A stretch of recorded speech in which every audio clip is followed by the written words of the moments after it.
በስመ አብ ወወልድ ወመንፈስ ቅዱስ አሐዱ አምላክ። በስመ አብ ወወልድ ወመንፈስ ቅዱስ አሐዱ አምላክ። በስመ አብ ወወልድ ወመንፈስ ቅዱስ አሐዱ አምላክ አሜን። የተወደዳችሁ የክርስቶስ ቤተሰቦች የእመቤታችን የእናታችን የቅድስተ ቅዱሳን የንጽሕተ ንጹሐን የክብርተ ክቡራን የድንግል ማርያም የአስራት ልጆች የቅዱሳን ወዳጆች በያላችሁበት ይህንን መርሃ ግብር የምትከታተሉ እንደምን ሰነበታችሁ? አሜን። የአምላካችን የልዑል እግዚአብሔር ስሙ የተመሰገነ ይሁን። በምህረቱ በቸርነቱ የጎበኘን የሚጠብቀን የጠበቀን አምላካችን ልዑል እግዚአብሔር ስለማይነገር ስጦታው ክብርና ምስጋና ይድረሰው። በክብረ ወሊድ ክብረ ድንግልናን ደርባ የተገኘች አማላጅነት ከርኅራኄ ጋር ያላት እመቤታችን እናታችን የባህሪያችን መመኪያ አማላጃችን ቅድስተ ቅዱሳን ንጽሕተ ንጹሐን ክብርተ ክቡራን ልዕልተ ልዑላን ድንግል ማርያም ክብርና ምስጋና ይድረሳት። ድኅነታችን ለተፈጸመበት ለቅዱስ መስቀሉም ክብርና ምስጋና ይሁን። ጸሎታቸው የረዳን ቅዱሳን ጥበቃቸው ያልተለየን መላእክት እግዚአብሔር ባከበራቸው ክብር በሰጣቸው ጸጋ በየስም አጠራራቸው በየክብራቸው ክብርና ምስጋና ይድረሳቸው። አምላካችን እግዚአብሔር ከእመቤታችን ከቅድስት ድንግል ማርያም ረድኤት በረከት ጣዕመ ፍቅር ያውልብን ያሳድርብን። ከቅዱሳን ከመላእክትም በረከት ረድኤት ያሳትፈን። በመስቀሉ አጥርነት ይጠብቀን። በሕገ ወንጌሉ ያጽናን። እንደ እግዚአብሔር ፈቃድ እንደ ወላዲተ አምላክ ቅድስተ ቅዱሳን ድንግል ማርያም አማላጅነት እንደ ቅዱሳኑ የጸሎት እርዳታ በተከታታይ እንመለከት የነበረውን ነገረ ማርያም ትምህርታችን በንዑስ ርዕስ ደግሞ እመቤታችን ቅድስት ድንግል ማርያም በሐዲስ ኪዳን የሚል ትምህርታችንን እንቀጥላለን። አምላካችን እግዚአብሔር ምስጢሩን ማስተዋሉን ይግለጥልን። እመቤታችን በረድኤት አትለየን። ባለፈው ሳምንት ትምህርታችን በሉቃስ ወንጌል በምዕራፍ 1 ቁጥር 26 ላይ ያለውን ኃይለ ቃል አንስተን መልአኩ ቅዱስ ገብርኤል ከእግዚአብሔር እንደተላከ ወደ እመቤታችን ወደ ቅድስት ድንግል ማርያም እንደመጣ የተላከበትንም ምክንያት ተመልክተን መልአኩ ወደ እመቤታችን መጥቶ እመቤታችን ቅድስት ድንግል ማርያምን እንዳበሰራት ተመልክተን ነበረ። እግዚአብሔር ያላከው ወደ እመቤታችን አይመጣም። መልአኩ ከእግዚአብሔር ተልኮ ነው ድንግል ማርያም ወዳለችበት የመጣው። ዛሬም ወደ እመቤታችን ስሟ ወደሚጠራበት ጽላቷ ወደ ተቀረጸበት ቤተክርስቲያኗ ወደ ታነጸበት ለመምጣት ከእግዚአብሔር መላክ ያስፈልጋል። መልአኩ ከእግዚአብሔር የተላከ ስለነበረ እግዚአብሔር በአንደበቱ ያኖረለትን ምስክርነት እንደሰጠ ያንን ምስክርነቱን በስፋት የምንመለከተው መሆኑን ተመልክተን ነበር ያቆምነው። ከዚያ ካቆምንበት እንቀጥላለን። የመልአኩ በረከት የእመቤታችን አማላጅነት አይለየን። የሉቃስ ወንጌል ምዕራፍ 1 ከቁጥር 26 ላይ ከዳዊት ቤትና ወገን ለሆነ ዮሴፍ ለሚባል ሰው ወደ ታጨች ወደ አንዲት ድንግል ተላከ ይላል። ቅዱስ ዳዊትን አነሳው። ዳዊት እስመ እምፍሬ ከርስከ አነብር ዲበ መንበርከ ብሎ አምላካችን እግዚአብሔር አስቀድሞ ነግሮት ነበር። ከሆድህ ፍሬ በዙፋን ላይ አስቀምጣለሁ ብሎ ምሎለት ነበረ። መዝሙረ ዳዊት መዝሙር 131 ቁጥር 11 ላይ ከሆድህ ፍሬ በዙፋን ላይ የሚቀመጥ አኖርልሃለሁ ብሎ ምሎለት ነበር። ለጊዜው ሰሎሞንን ነው። ለፍጻሜው ግን በዳዊት ከዳዊት ባህሪ ከዳዊት ወገን ከሆነች ከእመቤታችን ከቅድስት ድንግል ማርያም የሚወለድ ጌታችን አምላካችን መድኃኒታችን ኢየሱስ ክርስቶስ መንግስቱ ዘላለማዊ ሆነች። በባህሪ ሞት በመንግስቱ ሽረት የሌለበት የዳዊትን ባህሪ እንደሚያደርግ እግዚአብሔር የገባለት የተስፋ ኪዳን የዳዊትን ባህሪ አድርጎ የዳዊት ልጅ የሚባል መሆኑን ለማጠየቅ ነው። ስለዚህ ቅዱስ ዳዊት የተነገረለት ትንቢት እንደተፈጸመለት ለማጠየቅ ወንጌላዊ ያነሳዋል። ዮሴፍ ለሚባል ሰው ወደ ታጨች ወደ አንዲት ድንግል። ይሄ ቅዱስ ዮሴፍ በረከቱ ይደርብንና ልጦ የተራሰ መቃብሩ የተማሰ ለእመቤታችን ለቅድስት ድንግል ማርያም ዘመዷ የሚሆን እንግዲህ በነገረ ማርያም ትምህርት እመቤታችን ቅድስት ድንግል ማርያም የብፅዓት ልጅ ናት። ቅዱስ ኢያቄም ቅድስት ሐና በስዕለት አግኝተዋታል። ስለዚህ ተስለው ወልደዋታልና የሰጠ ቢነሳ የለበት ወቀሳ ብለው ገና በ3 ዓመቷ ድንግል ማርያምን በቤተ መቅደስ እንድትኖር ስዕለታቸውን ሰጥተዋል። በቤተ መቅደስ ሐር ወርቅ እያስማማች እየፈተለች ማይ እየቀዳች መጋረጃ እየሰራች እያገለገለች ጸሎት እየጸለየች 12 ዓመት ህብስተ ሰማያዊ ጽዋ ሰማያዊ እየተመገበች 12 ዓመት ኖራለች። በድምሩ 15 ዓመት ሲሆናት አይሁድ ለምቀኝነት አያርፉምና ከቤተ መቅደስ ትውጣ አሉ። ካህኑ ሊቀ ካህኑ ዘካርያስ ገብቶ እንዴት ትሆኚ አላት። እኔ ምን አውቃለሁ አንተ ወደ እግዚአብሔር አመልክትልኝ አለችው። እሱ ወደ እግዚአብሔር ቢያመለክት የታዘዘ መልአክ መጥቶ ከነገደ ይሁዳ ሚስቶቻቸው ሞቱባቸውን በትራቸውን ሰብስበህ አስቆጠረህ በቀዳማይ ሰዓተ ሌሊት አስገብተህ በቀዳማይ ሰዓተ መዓልት ታውጣው እኔ ምልክት አሳያለሁ ብሎታል። ይሄንን የመልአኩን ቃል ለሕዝቡ ይነግራቸዋል። ሕዝቡ ደግሞ እንደታዘዙት ከነገደ ይሁዳ የሆኑት ከዳዊት ወገን የሆኑት በሙሉ በትራቸውን ሰብስበው አምጥተው ሰጥተውታል። ለ2015 የጎደለው 1985 በትር ተሰብስቧል። እርሱም በትራቸውን ሰብስቦ በቀዳማይ ሰዓተ ሌሊት ማለት በመሸ ጊዜ በሰርክ ወደ ቤተ መቅደሱ አስገብቶ ሲጸልይበት አድሮ በነግ ሕዝቡ ሲሰበሰቡ አውጥቶ ቢሰጣቸው የዮሴፍ በትር ሰው ሳይተክላት ውሃ ሳያጠጣት ለምልማ አበባ አፍርታ ተገኝታለች። ኦ ዮሴፍ እቀባ ለማርያም ፍህርትከ የሚልም ተጽፎበት ተገኝቷል ይላል። ያን ጊዜ ይሄ የመጀመሪያ ምልክት ነው። የዮሴፍን ንጽህናውን ቅድስናውን ባወቁ ገንዘብ ስሉስ ቅዱስ አማናዊት መቅደስ ድንግል ማርያምን እንዲጠብቃት እንዲያገለግላት መርጠውታል ማለት ነው። በኦሪት ዘኍልቍ በምዕራፍ 17 ላይ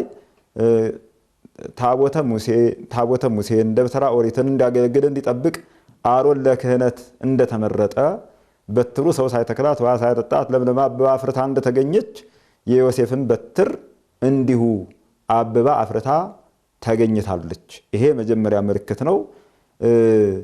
ሁለተኛው ምልክት ርግብ መጥታ በራሱ ላይ አርፋለች። ሶስተኛው ምልክት ዕጣ ቢጣጣሉ ድንግል ማርያም ለዮሴፍ ደርሰዋለች። ለዮሴፍ የታጨች ማለቱ ስጋውያን እንደሚያስቡት ዛሬ ታጨች የሚለውን አማርኛ ወስደው በሌላ እንደሚተረጉሙት በባልና በሚስት ደንብ የታጨች አይደለችም። ቅዱስ ዮሴፍ እመቤታችን ለማገልገል እመቤታችንን ለመርዳት ተመረጠ፣ ተለየ ማለት ነው። እንግዲህ እመቤታችን ቅድስት ድንግል ማርያምን እንዲያገለግላት እግዚአብሔር መረጠው።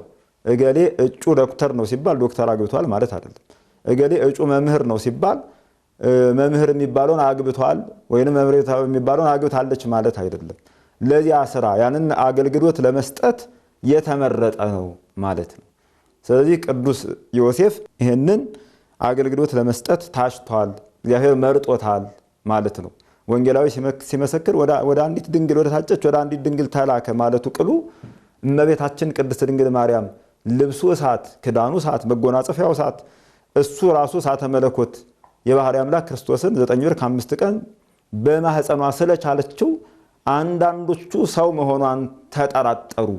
ሰው አይደለችም ብለው የክህደት ትምህርት ያመጣሉና ይህንን የክህደት ትምህርት መልስ ለመስጠት የክህደትና የጥርጣሬ ትምህርታቸውን መልስ ለማሳጣት ታጨች ተባለ። ኃይል አርያማዊት ብትሆን ጾታ የሌላት ብትሆን መላእክት ጾታ የላቸውም።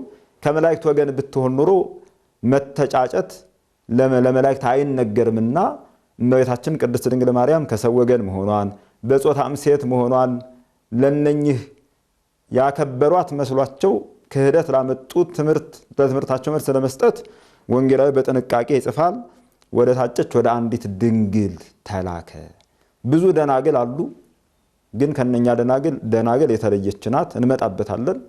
ያቺ ድንግል አንዲት ድንግል ናት። ተቀዳሚ ተከታይ የሌላት የሚመስላት የሌለ ነብዩ ኢሳይያስ ትንቢት የተናገረላት ናሁ ድንግል ትጸንስ ወትወልድ ወልደ ብሎ የተናገረላት ድንግል በድንግልና ትጸንሳለች በድንግልናም ትወልዳለች ስሙን አማኑኤል ትለዋለች ብሎ ነብዩ ኢሳይያስ በትንቢቱ በምዕራፍ 7 ቁጥር 14 ላይ የተናገረላት አንዲት ድንግል ወደ እርሷ የእግዚአብሔር መልአክ ቅዱስ ገብርኤል ተላከ።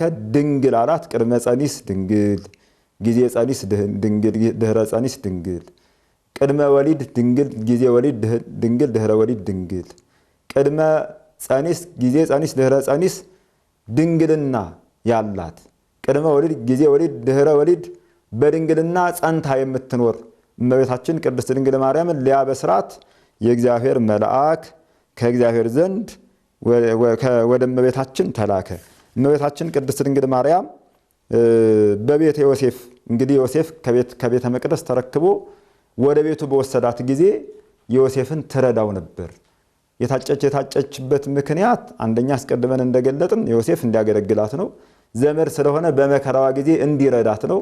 ደግሞ ክፎች አይሁድ ጌታን በድንግልና ጸንሳ በድንግልና ወልዳ አዎ ባገኙት ጊዜ በድንጋይ ተወግራ በሳት ተቃጥላ ትሙት ብለው የሞት ፍርድ እንዳይፈርዱባት ቅዱስ ዮሴፍ አዎ ከዚህ ከመወገር ከአይሁድ ክፋት ሊጠብቃት አዎ በስም እጮኛ ተብሎ ተመርጦላታል። ስለዚህ በዮሴፍ ከአይሁድ ከቤተ መቅደስ ተቀብሎ ወደ ቤቱ በወሰዳት ጊዜ እመቤታችን ቅድስት ድንግል ማርያም ዘመድ ናትና ሚስቱ ሞታበታለችና ሕፃናት ልጆቹን እነ ያዕቆብን እነ ይሁዳን እነ ዮሳን ከጌታ ጋር በማደግ ወንድሞቹ የተባሉትን አግኝታ እነርሱን ዘመድ ልትላቸው ልታገለግላቸው ማድጋዋን ነጥቃ ውሃ ልትቀዳ ወደ ምንጭ በወረደች ጊዜ ከእመቤታችን ጋር ብዙ ሴቶች ነበሩ። እነኛ ሴቶች የጠማ ውሻ ተመልክተው አካለቡት ማለት አባረሩት። እመቤታችን ቅድስት ድንግል ማርያም ግን አዘነች፣ እንደውም አለቀሰች ይላል። ምን አለ ብታዙንለት ፍጡር አይደለምን? ምን አለ ውሃ ብትሰጡት አለች። ያን ጊዜ አይተው አለባበስሽ የሥራ ፈት ይመስላል፣ እኛ በቤታችን ልጆቻችን ባሎቻችን ይጠብቁናል፣ ከፈለግሽ አንቺ ስጪው አሏት።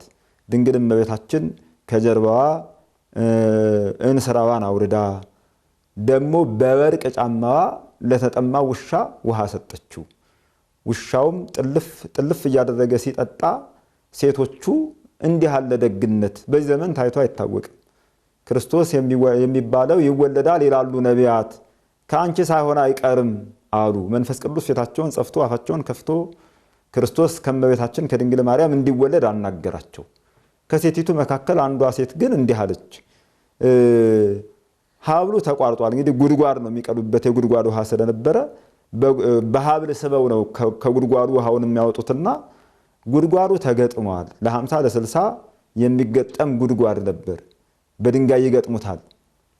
ጠላት መርዝ ንስናሽ እንዳይጠልበት ደዌ እንዳይሆን ውሃው እንዳይለወጥባቸው እንስሳትም አራዊትም እንዳይገቡበት። ስለዚህ ሀብሉ ተቋርጧል፣ ጉድጓዱም ተገጥሟል። ለዚህ ውሻ በመስጠት እንስራሽን አጉደለሽው እያንቦጫቦችው ልትመለሽ ነውን አለቻት። እመቤታችን ለቅድስት ድንግል ማርያም ለዚህ ንግግር በትህትና መልስ ሰጠች። ውሃ የሚገኘው ከላይ ነው፣ ይህንን ውሻ ያጠጣ አምላክ ጎዶሎዬን ይሞላዋል አለች። ያን ጊዜ እምነቷን ቃሏንም ተከትሎ በታምራት የጎደለውን ሞልቶላታል ይላል። በእውነት እምነት ካለን በእምነት የምንኖር ከሆነ አምላካችን እግዚአብሔር ጎዶሏችንን ሁሉ ሊሞላልን ይቻለዋል። በረከት የሚገኘው ከላይ ነው። ረድኤት የሚገኘው ከላይ ነው። ጸጋ የሚገኘው ከላይ ነው። አባቶቻችን አንድ ብሂል አላቸው፣ አትሩጥ አንጋጥ ይላል። ወደ ሰማይ ማንጋጠጥ እንዲገባ መለመን እንዲገባ ማለት ነው። ስለዚህ እመቤታችን እንደተናገረች በታምራትም ያ የጎደለው ውሃ እንደተመላ እኛም ጎዶሏችን ሁሉ እንዲመላ በአንቃደ ህሊና በሰቂለ ልቦና ሆነን ህሊናችንን መንፈሳችንን ሐሳባችንን ሰብስበን ሃይማኖታችንን አጽንተን ምግባራችንን አቅንተን የምንሻው ነገር እንዲፈጸምልን ወደ እግዚአብሔር ደጅ እንድንጸና ይሄ ታሪክ ያስረዳናል። ደግሞ በግብራችን ውሻውን የምንመስል ዛሬ እያንዳንዳችን በግብራችን ውሻውን እንመስላለን። ውሻ በአንድ እንደማይጸና በተልከሰከሰ ህይወት የሚኖር አይታጣም ከኛ መካከል። ንስሐ በመግባት የልጇን የቸርነት ውሃ የልጇን የበጎነት ውሃ እንድታጠጣን እመቤታችን ቅድስት ድንግል ማርያም ደጅ እንድንጸናት ያስፈልጋል። ምእመናን በእውነት ሰአሊ ለነ ቅድስት እያልን እንድንማጸናት።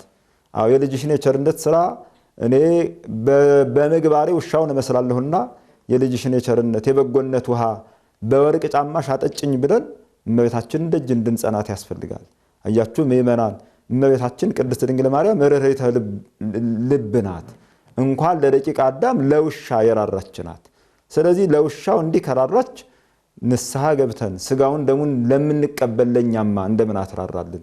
ንስሐ ገብተን ስጋውን ደሙን በመቀበል ህይወት ለመመላለስ ለቆረጥንማ ከዚህ ህይወት ከኃጢአት ህይወት ለመለየት ደጅ ለምንጸና ለኛማ እመቤታችን እንደምን አትራራልን? አሁንም ጣዕሟ በአንደበታችን ፍቅሯ በልቦናችን ይደር። እንግዲህ ከዚህ አያይዞ መልአኩ ድምጽ ያሰማታል፣ ተጸንሲ ይላታል። ግራ ቀኝ ፊት ኋላዋን ብትመለከት ድምጽ እንጂ የምታየው ነገር አጣች። ወደ ቤት ገብታ እንስራዋን ከጀርባዋ ላይ ስታወርድ አሁንም መልአኩ ተጸንሲ አላት፣ ድምጽ አሰማት።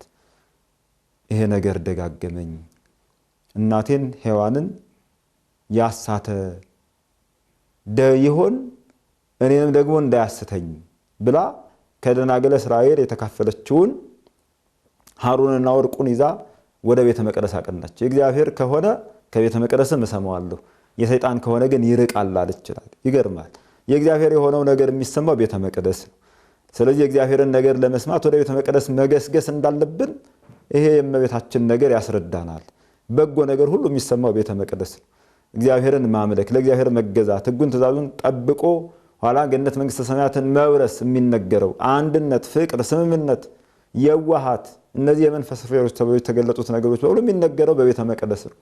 ስለዚህ ምንም ነገር ይሁን ምን በጎ ነገር ለመስማት ወደ ቤተ መቅደስ መሄድ መገስገስ እንዲያስፈልግ የእመቤታችን ሕይወት ያሳየናል። እመቤታችን ቅድስት ድንግል ማርያም በጎ ነገር ከሆነ ቤተ መቅደስ ልስማው ብላ ወደ ቤተ መቅደስ አቀናች።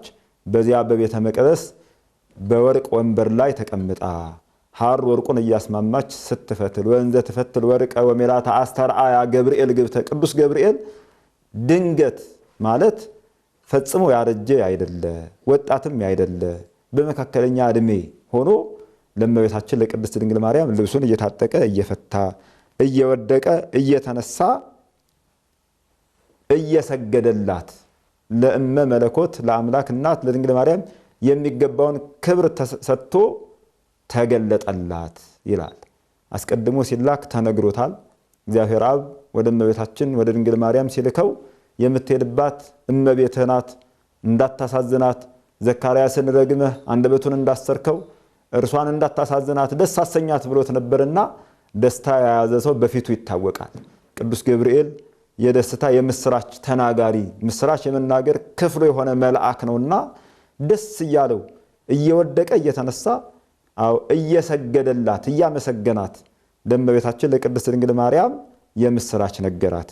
እንዲህ አላት፣ ተፈሲህ ፍስት ኦ ምልዕተ ጸጋ ምልዕተ ጸጋ ምልዕተ ክብር ምልዕተ ውዳሴ በመላእክት ተልኮ በነቢያት ትንቢት ደስ ያለሽ ድንግል ደስ ይበልሽ አላት።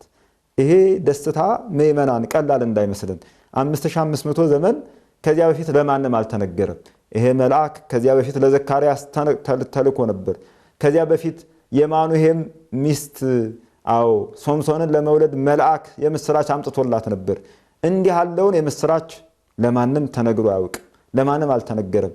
ተፈሲህ ፍስት ኦ ምልዕተ ጸጋ ዓለም በሙሉ ባዘነበት በተከዘበት በቆዘመበት ሐዘን ትካዜ በጸናበት 5500 ዘመን ምንም የጽድቅ ሥራ ቢኖራቸው ቅዱሳን ነቢያት አበው ቀደምት ጽድቃችን እንደ መርገም ጨርቅ ሆነ እስኪሉ ድረስ ሰማዩን ቀደ ብትመጣ ምን አለበት ብለው እስኪለምኑ ድረስ ምንም ደስታ የታጣበት የጽድቅ ሥራ ቢኖራቸው የጽድቅ ሥራ ሰርተው በዚህ ዓለም ያለ አኗኗራቸው ሲፈጸም ወደ ሲኦል ይጣሉ ነበር። ምንም በእደ እግዚአብሔር ቢጠበቁ ምንም የሲኦል መከራው እሳቱ ባይነካቸውም እንኳ ቅሉ መኖሪያቸው ግን ሲኦል ነበረ። እንግዲህ የሰው ሁሉ ሐዘን የሰው ሁሉ መከራ የሰው ሁሉ ፈተና የሰው ሁሉ መከራ መቀበያው ሲኦል ሆኖ ሰው ሁሉ ደስታ የሚባል ነገር አጥቶ ከደስታ ተለይቶ ይኖር ነበር። አሁን እመቤታችን ቅድስት ድንግል ማርያም ከዚህ ሁሉ የተለየች ሆና መርገመ ሥጋ መርገመ ነፍስ የሌለባት በረከተ ሥጋ በረከተ ነፍስ እያማለደች የምታሰጥ ለሰው ልጆች የመዳን ምክንያት የሆነች ናትና መልአኩ የደስታ ምንጭ ይላታል፣ የደስታ መገኛ ይላታል። ተፈሲህ ፍስት ኦ ምልዕተ ጸጋ ምልዕተ ክብር ምልዕተ ውዳሴ ጸጋ የመላብሽ ደስ ይበልሽ ይላታል። ይሄ ደስታ ፍጹም የሆነ ደስታ ነው፣ ከዚያ በፊት ያልነበረ ከሷ በኋላ ግን ለደቂቀ አዳም የሚሰጥ ደስታ እርሷ ምክንያት ሆና የሚሰጥ ጸጋ የሚሰጥ ደስታ ነው። ተፈሲህ ፍስት ኦ ምልዕተ ጸጋ ጸጋ የመላብሽ ደስ ይበልሽ አላት። ጸጋ ማለት ነፃ ምሕረት፣ በጎነት፣ ነፃ ስጦታ ማለት ነው። የእግዚአብሔር በጎነቱ የእግዚአብሔር ነፃ ስጦታው የእግዚአብሔር ደግነቱ የእግዚአብሔር ምሕረቱ የእግዚአብሔር ቸርነቱ የእግዚአብሔር ምርጫው ከደቂቀ አዳም ከነገደ መላእክት በተለየ መልኩ የተመለከታት የመረጣት ይሄ ሁሉ በረከት ይሄ ሁሉ ረድኤት ይሄ ሁሉ ስጦታ የተሰጣት እመቤታችን ቅድስት ድንግል ማርያም ናትና ደስ ይበልሽ ይላታል። ደግሞ የጎደለባት ጸጋ የለም። ለእያንዳንዱ እንደ ተጋድሎ መጠን ጸጋ ይሰጠዋል። በአንዱ ያለ ጸጋ በሌላው ላይ ይገኝ ይችላል።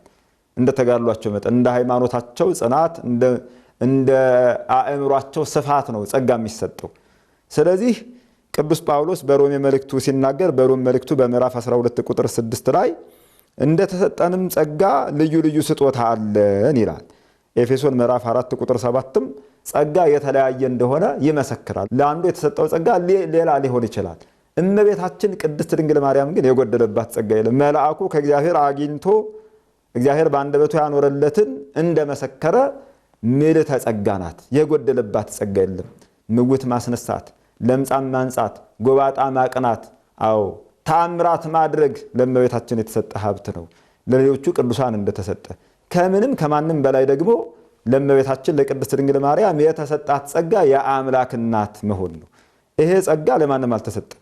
ከደቂቀ አዳም ከነገደ መላእክት በዚህ ጸጋ የተመረጠ የተጠራ ማንም አይገኝም ከእመቤታችን ከቅድስት ድንግል ማርያም በስተቀር።